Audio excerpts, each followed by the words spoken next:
since birth ka na ganyan yung... Opo, since birth po.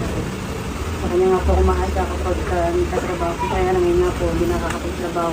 Halos isang buwan at kalahati na po mula nung 30 po, April 30 po kami aksidente. Tapos sa ngayon yun, ano nga po ako sa mga pinsan ko na inunan kami ng puhunan para po makapagtinda-tinda po. Sinaram nyo lang. Opo, buwan kami. Para po may pang-araw-araw po. Nag-aaral pa si Opo, Princess? nag-aaral po si Saan? Silang. School na po siya. High school na? Opo. Oo. Saan kayo nagkakilala ni Kuya? Sa ako po, sa McDo. Kwento mo kayo yung love story niyo ni Kuya. Dali. Textmate po kami po. Nag-text po kami, tapos nagkita po kami sa McDo. Tapos yun po, ano po, hanggang sa, yun nga po, sabi niya nga Kasi po, nagkatuloyan po. yun, sinagot ko nga po siya, Oo. 2000 na ngayon. 2008 po. 2008. Opo. Mag-2007 po. Ilang buwan kayo na textmate? Siguro mga isang buwan. May isang buwan naman po. Good morning, ganyan, kumain ka na, mga ganun. Opo. Tapos kailan tayo magkikita, ganyan. Opo. Dati asan po ba ng 3210? Opo. Na, Opo. 5110. 5110 po yung, 5110 Hindi po ba uso yung, yung mga yung mga video call? Opo, wala pa po noon. Wala pa po ako nung, Bakdo, Tanawan? Opo. Oh, dami nabuo sa Sa McDo. dami nabuo na magagandang alaala din sa Macdo na yun. High school ako, doon din ako nagtatambay. Tapos, kailan kayo kinasal? 2009. After na nagkita kayo, sinagot mo na agad? Mga 2 days po. Wow, pakipag ka pa, hindi mo pa sinabi. Para pinag-isipan mo pa yung ni Kuya. On the spot ka agad, dapat noon. Ay hindi, patagalin ko muna para hindi ako maging easy to get. Ayun, inabot ka na noon. Tapos after na noon, Yun po. nag-decide na kayo magsama ka agad. Mga ilang buwan po bago po kami nagsama. Ilang buwan ba? Opo. Pinatagalan muna. Tapos po 2009 po kami kinasal. Kinasal ka noon, 2009 2009. po. May baby ka na noon. Wala pa po. Matagal po ako bago nagbuntis.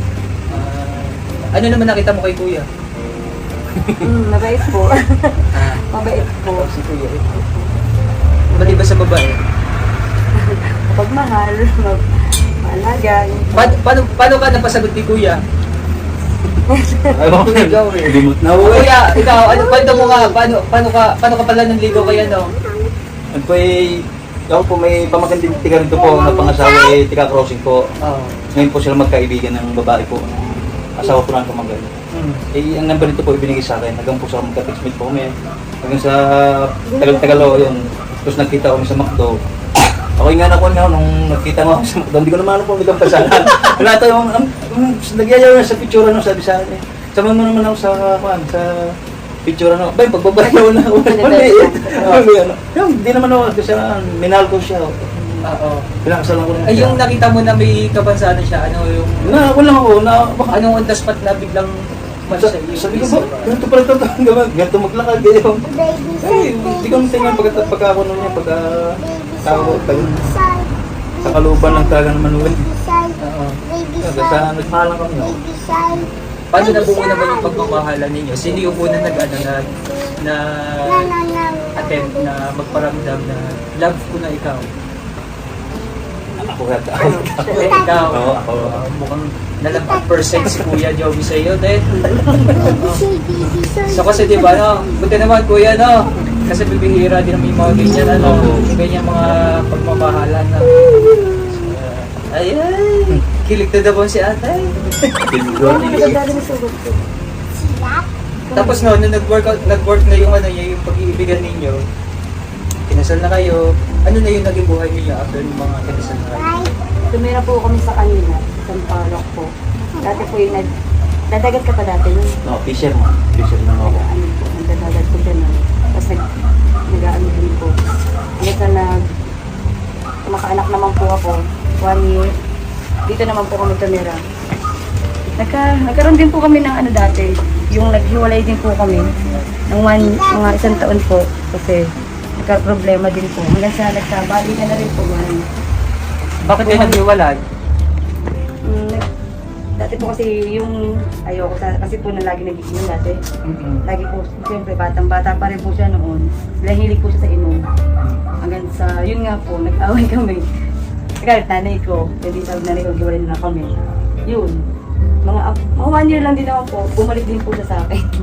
Taon kayo naghiwalay. Opo. 1 year po, may 1 year. 1 year. Tapos si Tatay Joey, anong maganda na bakit ka naghiwalay? Bisip na ako.